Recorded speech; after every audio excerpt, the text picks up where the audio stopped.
Chers internautes, bonjour, bienvenue pour ce 77e Sitrep sur la Syrie en compagnie d'Aïssar Midani. Bonjour Aïssar.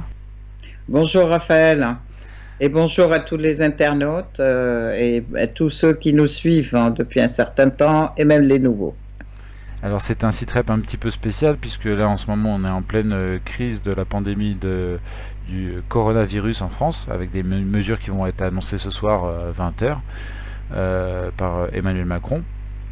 En tout cas, a priori, nous pourrons continuer nos interviews Skype malgré le confinement puisque Internet tourne toujours.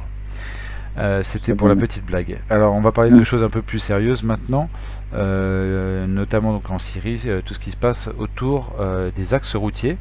Ce sera notre premier point donc on va aborder aujourd'hui, la sécurisation des autoroutes. Et notamment l'autoroute M5 qui est l'autoroute qui relie Alep à Damas et l'autoroute M4 qui est l'autoroute qui relie Alep à Latakia. Donc, chers amis, je voudrais vous rappeler que la dernière fois, nous avions discuté longuement ou étayé longuement l'accord qui a eu lieu entre la Russie et la Turquie. Erdogan, qui est allé, qui a enfin été accepté par Poutine, parce que après plusieurs demandes de sa part, et qui ont donc conclu un accord qui consistait donc à la libération immédiate des deux axes routiers, donc M4 et M5 qui est de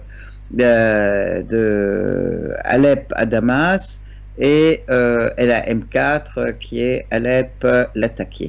Bien sûr, ceci s'est passé après de très violents combats qui ont opposé l'armée arabe syrienne aux terroristes bien soutenus et même où l'armée turque s'était vraiment engagée aux côtés des terroristes et d'ailleurs a dû avoir une quarantaine de soldats qui ont été morts et d'autres blessés, des soldats turcs, morts et blessés donc dans ces combats aux côtés des terroristes, chose d'ailleurs que Poutine n'a pas manqué de faire remarquer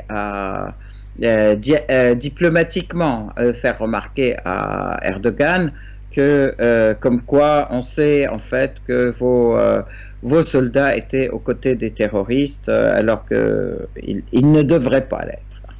Donc ça, c'est cet accord consistait aussi à ce que de part et d'autre de l'autoroute M4, il y ait un retrait total de tous les terroristes qui reçoivent leur renfort de la Turquie, de toutes les factions terroristes, et que l'armée turque devrait faire appliquer aux terroristes cet accord et ces clauses. Donc 6 km de part et d'autre de l'autoroute M4 qui relie donc Alep à Latakia. Donc elle passe par Sarakeb, Idlib et les villes de... Oui, allez-y, pardon.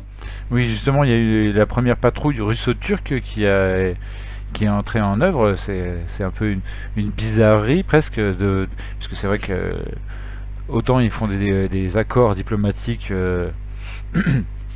entre les deux gouvernements, autant sur le terrain, leurs alliés s'affrontent à balles réelles. Oui. Avec d'un côté les rebelles et puis même les soldats turcs, comme vous l'avez souligné, qui sont présents physiquement. Et puis de l'autre, la Syrie a aidé de son allié russe.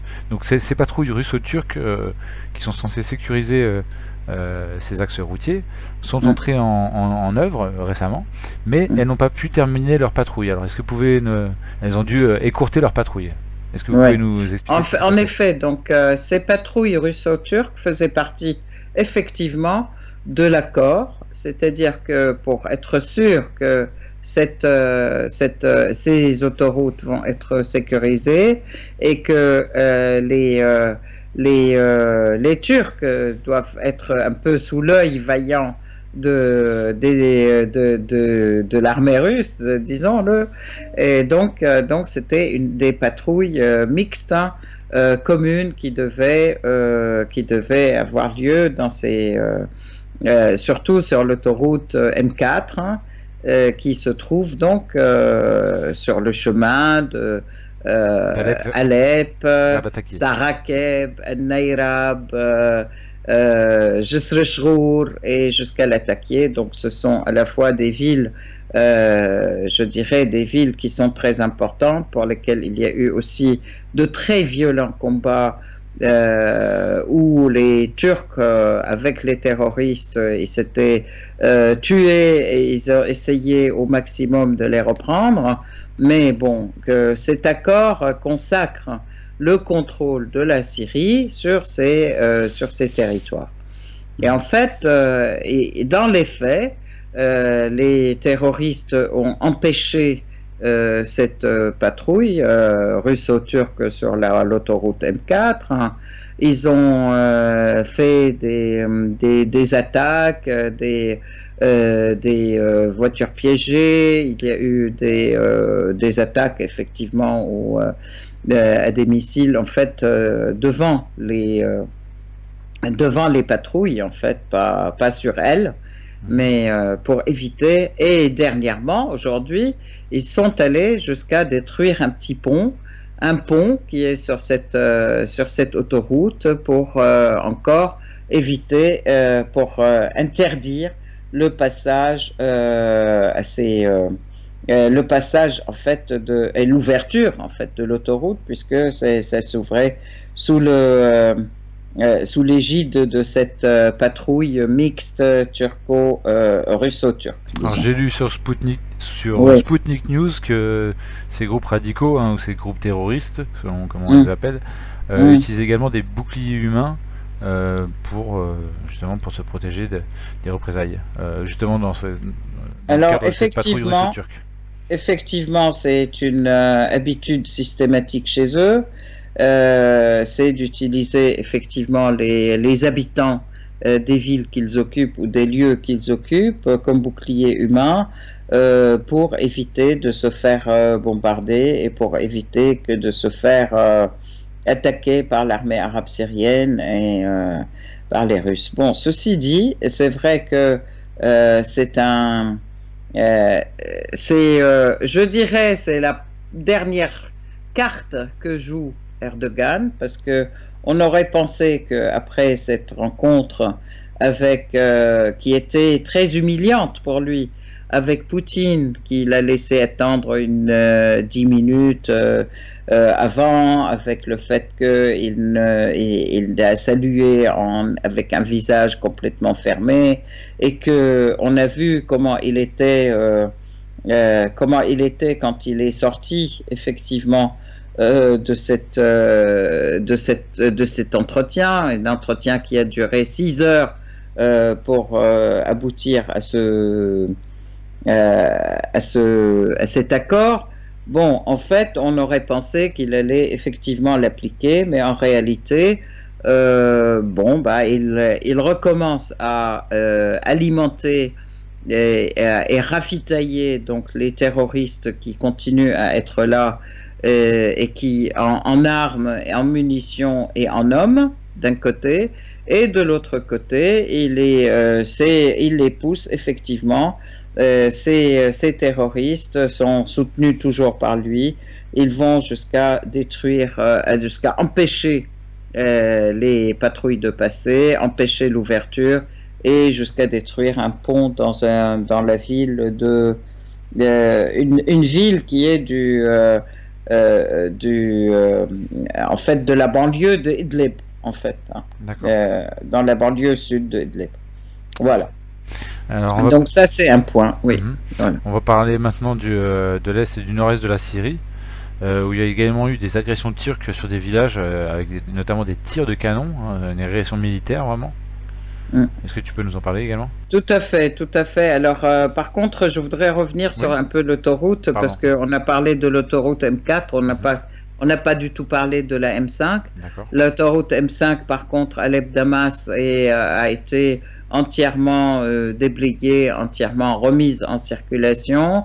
Il y a le dernier tronçon là entre Alep et Hama a été aussi remis en circulation. Les cars aussi recommencer à circuler sur les cars qui transportent les voyageurs en fait, parce que les premières voitures qui ont circulé, c'était des voitures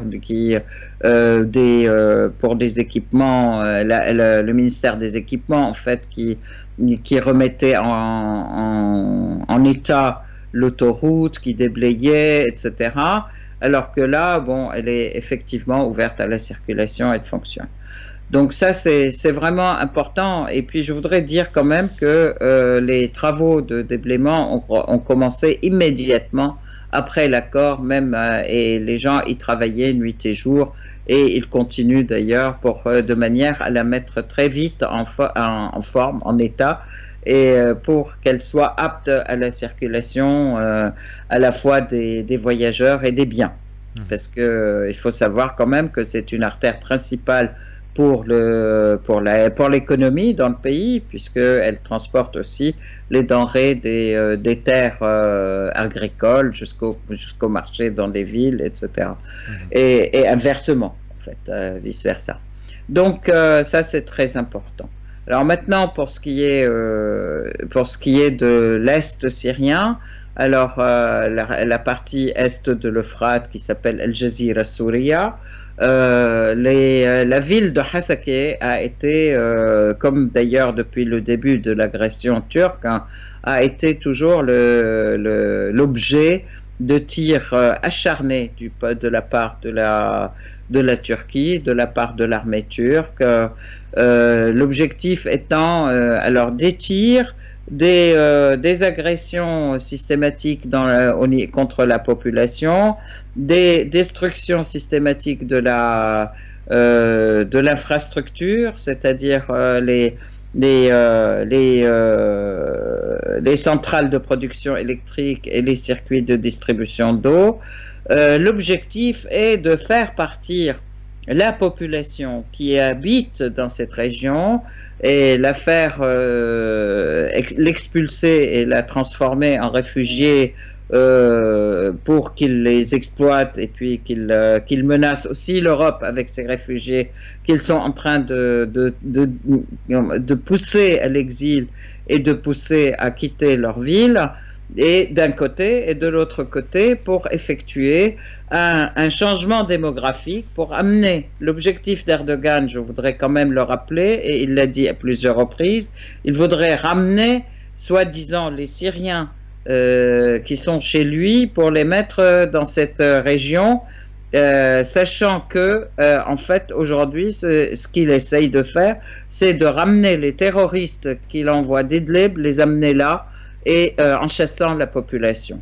Donc en fait un changement démographique, un exode, et ajouté à une politique non seulement d'agression et de violation de la souveraineté du pays, mais aussi ajouté à une politique de chantage et de pression sur l'ensemble des États de l'Europe, hein, pour qu'ils lui viennent en aide. Alors là aussi, je fais une petite parenthèse pour vous rappeler que quand il a demandé aux pays européens, de l'Union européenne et de l'OTAN de l'aider en Syrie en faisant activer un article de la charte de l'OTAN où il fallait être solidaire avec un pays avec un des pays de l'OTAN s'il est agressé, et que la réponse de ces pays a été écoutez, oui, mais cette clause elle est valable lorsque vous êtes agressé, mais pour l'instant c'est vos troupes et c'est la Turquie qui se retrouve dans les terrains syriens et pas l'inverse. Alors donc on n'intervient pas. C'est pour ça en fait il l'avait mauvaise, et il est parti quand il est parti voir Poutine, il était un peu démuni de tous ses copains, entre guillemets, donc pas soutenu par l'OTAN, pas soutenu par les États-Unis et pas soutenu par les pays européens.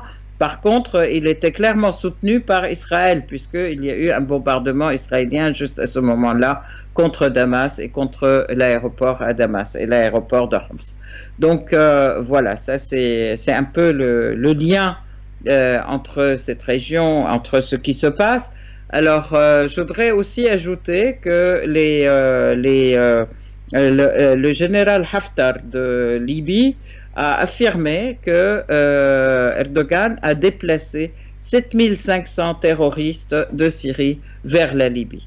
Et eux, ils peuvent dire ça puisque ces 7500 sont arrivés en Libye avec l'aide de Erdogan et l'aide de son allié libyen qui est, avec qui il a pactisé. Alors, deuxième point pour ce qui est de cette région aussi, donc toujours on est dans cette région de Hasaka qui est à l'est de l'Euphrate et qui est la partie emprisée par Erdogan et aussi par les Américains, puisque c'est la partie qui contient les puits du pétrole et du gaz syrien et que les Américains mettent la main sur ces puits et Trump a affirmé à plusieurs reprises qu'il est intéressé par sauvegarder sauvegarder et protéger, s'il vous plaît, le pétrole et le gaz syrien des mains des terroristes et donc il renforce ses positions, il renforce sa présence d'occupation dans cette région. Et bien là, effectivement, hier, 64 camions militaires américains sont arrivés à cette région, venant du passage El-Wali de l'Irak, qui est un passage illégal et illégitime que les Américains ont frayé, se sont frayés. Qui viennent de l'Irak et tous ces camions sont pleins et chargés donc de munitions, d'armes et de produits de guerre, mais aussi de matériel, des missiles, des lunettes à vision nocturne, etc. Et voilà. Donc ça c'est aussi et accompagné aussi de voitures Jeep Hammer qui autant d'ailleurs chaque camion est accompagné d'une Jeep et avec des renforts aussi en hommes pour encore comment dire persister à l'occupation de ce terrain en Syrie, d'un côté, persister à comment dire, lutter contre la population et à déstabiliser, pas seulement déstabiliser la Syrie, mais surtout à enlever, l'objectif c'est d'enlever cette région à la Syrie. Donc, bien sûr, non seulement c'est une violation de la charte de l'ONU, c'est une agression contre la souveraineté de la Syrie, c'est aussi une occupation, c'est un viol de tout ce que vous voulez. Et par contre, bien sûr, les Américains se considèrent au-dessus de toutes les lois et ils continuent, mais par contre, effectivement, la résistance de la population, elle se multiplie dans cette région contre les Américains. Donc il y a des attentats, il y a des personnes qui ont été, il y a des, comment dire, il y a des choses qui se mettent en place hein, de résistance populaire contre l'occupant américain, avec toutes les forces populaires qui existent là. Notamment, bon, je voudrais rappeler quand même que les Américains, ils avaient aussi bombardé la base Al-Taji en Irak, et tout ça c'est lié, puisque ils ont bombardé des positions à Al-Hashd al-Sha'bi qui participent avec la Syrie et qui coordonnent avec la Syrie dans sa lutte contre l'occupation et contre les terroristes surtout. Donc, alors que les États-Unis sont là pour soutenir les terroristes, comme l'est aussi la Turquie. Donc, bon, mais par contre, c'est vrai que les ripostes irakiennes aussi contre les Américains leur font très mal. Et ça, c'est aussi dans le cadre de cette guerre où les Américains sont agresseurs et ils agressent aussi l'Irak. Et je voudrais quand même rappeler que à la suite de l'assassinat du général Qasem Soleimani en Irak, le vote a été important, en fait, un vote de la majorité de l'ensemble de l'Assemblée nationale, qui est de mettre les Américains dehors. Et donc aujourd'hui, les Américains peuvent s'attendre et doivent s'attendre à une multiplication de toutes les forces de résistance et une multiplication de toutes les actions de résistance contre leur présence illégale, illégitime et agressive en Syrie et en Irak, puisque on est dans le même axe et dans le même front de la résistance. Je rappelle que l'entrée des camions du convoi militaire avec les camions chargés de matériel, les camions américains sur le sol syrien dont vous venez de parler, c'est arrivé hier soir. Oui, tout à fait. Donc, puisqu'on parle d'actualité, il y a aussi le coronavirus qui inquiète beaucoup, j'imagine, la plupart des internautes qui vont regarder cette vidéo. Et tous les pays sont concernés, je pense, par cette pandémie mondiale. Alors, il y a un article de l'Express qui est paru il y a 3 jours qui parle un petit peu du coronavirus en Syrie et qui cite le porte-parole de l'OMS et d'un Hedin Haldorsson, j'espère que je prononce bien son nom, et qui a exprimé lui ses doutes sur la capacité de la Syrie à faire face à une épidémie de coronavirus sur son sol, étant donné qu'elle souffre maintenant de plus de 9 ans de guerre. Est-ce que tu peux réagir à cet article? Alors bien sûr, là en Syrie, il y a eu effectivement, on est très inquiet quand même de la recrudescence du coronavirus dans les pays environnants, c'est-à-dire au Liban. Et puis en Irak, il y a eu aussi quelques cas, et en Iran, bien sûr qu'il y a eu des cas importants. Bon, en Syrie, alors d'abord, je voudrais dire, il n'y a eu aucun cas enregistré en Syrie. Les mesures par contre, la politique syrienne est une politique de prévention. L'État a pris très au sérieux cette question du coronavirus. Le Conseil des ministres s'est réuni il y a 2 jours. Ils ont pris un ensemble de mesures très importantes. Ces mesures sont très sérieuses et très préventives, je dirais. D'abord, il y a eu un quadrillage du pays sur le plan santé, c'est-à-dire que dans l'ensemble des régions, il y a eu des centres, la création des centres, de 2 centres par mairie, en fait. 2 centres de confinement par mairie, avec une équipe médicale spécialisée et un centre médical spécialisé, équipé avec les médecins qu'il faut, qui est avec 2 ambulances, et ça sera le centre qui est responsable de sa région, disons, de cette mairie, ou de l'ensemble de l'espace de cette mairie.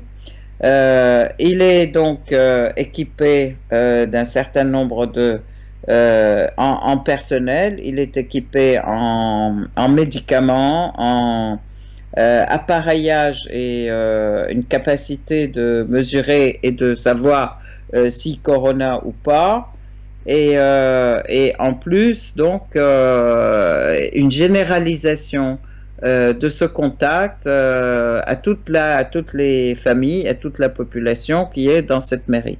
Donc ça, c'est un premier point. Le deuxième point, il y a bien sûr ce type de centre, il est aussi généralisé aux frontières, donc sur l'aéroport et les frontières, notamment Jdeïdet-Yabous, la frontière d'où viennent la majorité des voyageurs, donc du Liban et de la Jordanie aussi. Donc Ça, c'est très important. Et en fait, ils font aussi des mesures, comment dire, des tests systématiques. L'objectif est que ces équipes fassent des tests systématiques, c'est-à-dire un échantillonnage de la population de manière assez systématique. Je voudrais quand même rappeler ou préciser quelque chose, c'est que ces tests sont gratuits et pas du tout, contrairement à ce que c'est le cas, à ce cas au Liban déjà, et aux États-Unis et dans tous les pays où le test coûte très cher, aux États-Unis et l'Angleterre. C'est un test qui coûte très cher.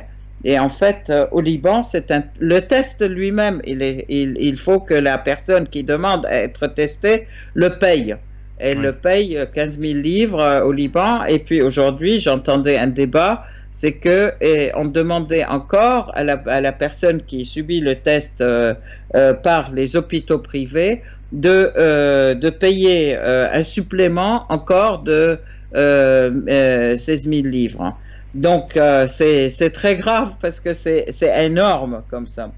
Et donc ça peut dire que de toute façon les personnes même qui se sentent mal, etc., s'ils n'ont pas d'argent, ben, ils n'iront pas demander le test, hein. Ça c'est clair. Et même s'il s'avère qu'ils ont le corona, de toute façon ils n'iront pas à l'hôpital parce que les hôpitaux, à part un seul hôpital au Liban, sont tous payants et ils sont très chers. Alors qu'en Syrie, tout ça c'est gratuit et tout ça c'est pris en charge par l'État. Deuxièmement, donc bien sûr au niveau de la vie sociale, il y a une annulation de l'ensemble des festivités, de l'ensemble des rassemblements, que ce soit pour des raisons culturelles, pour des raisons sportives, pour des raisons culturelles, sportives, sociales, etc. Donc le salon du livre a été arrêté, tout un tas de manifestations de ce type ont été annulées pour protéger la population. Il y a eu fermeture des écoles et des universités du 14 mars au 2 avril pour désinfecter et nettoyer la totalité des locaux, mais aussi des cités universitaires et de l'ensemble des lieux où se réunissent les jeunes, donc y compris tous les stades, etc., etc., tous les lieux où se réunissent les jeunes dans les lieux universitaires, scolaires, etc. Deuxièmement, troisièmement, je dirais, baisse du nombre des actifs dans les secteurs publics, c'est-à-dire les secteurs publics de l'administration travailleront à 40% de leurs effectifs en essayant d'organiser le travail de manière très adéquate, de manière à répondre au mieux et au maximum aux besoins des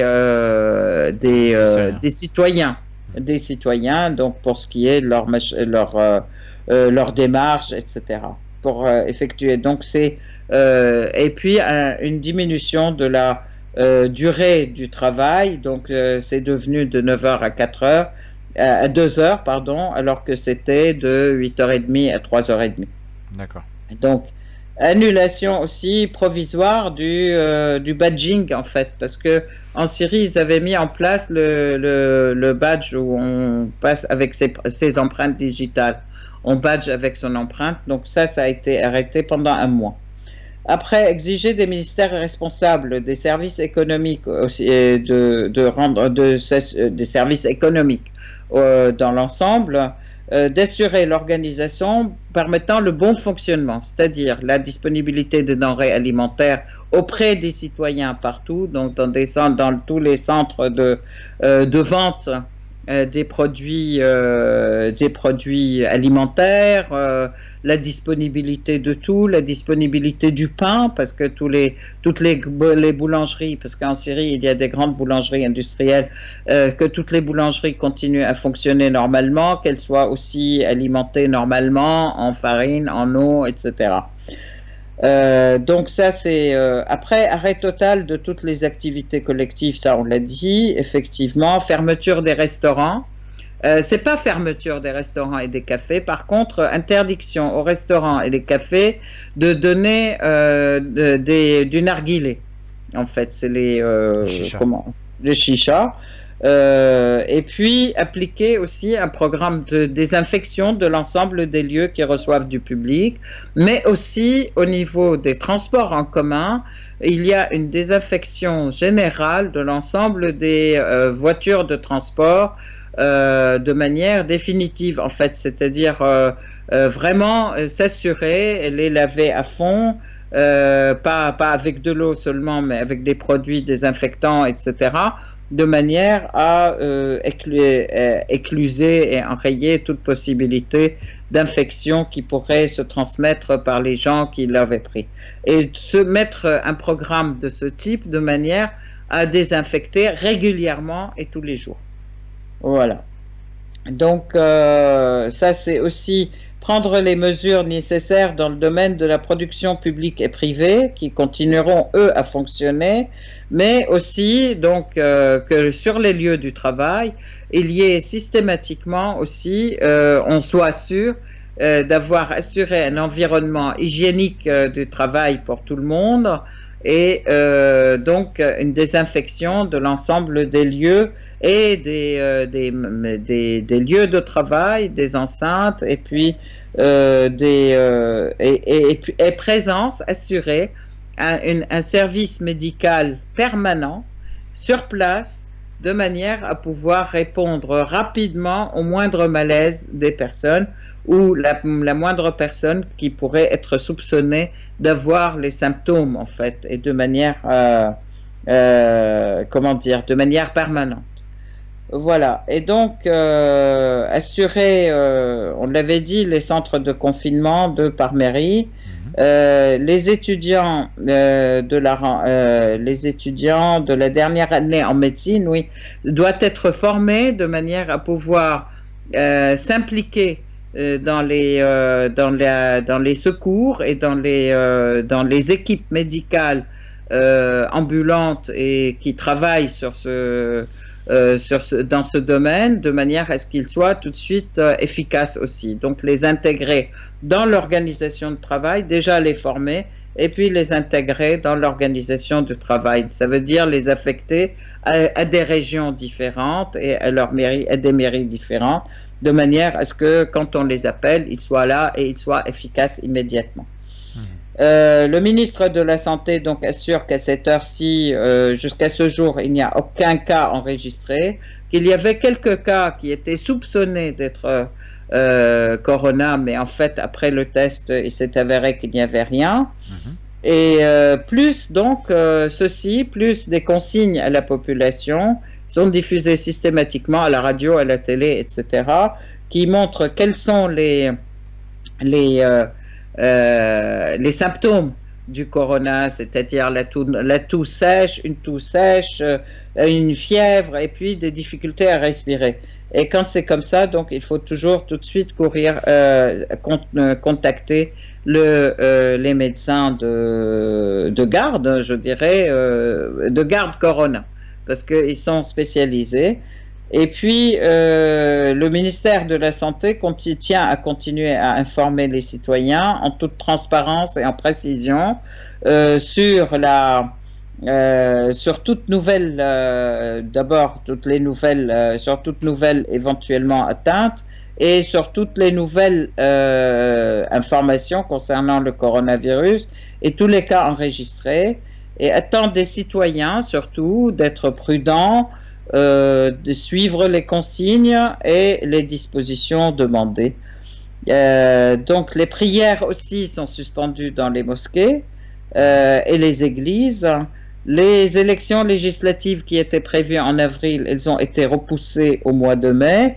Bref, en général, en fait, donc je dirais, malgré le fait qu'il n'y a aucun cas enregistré, les mesures de prévention sont très sérieuses et mettent en avant la santé du citoyen et l'accessibilité à tous aux tests et aux médicaments et donc et aux soins.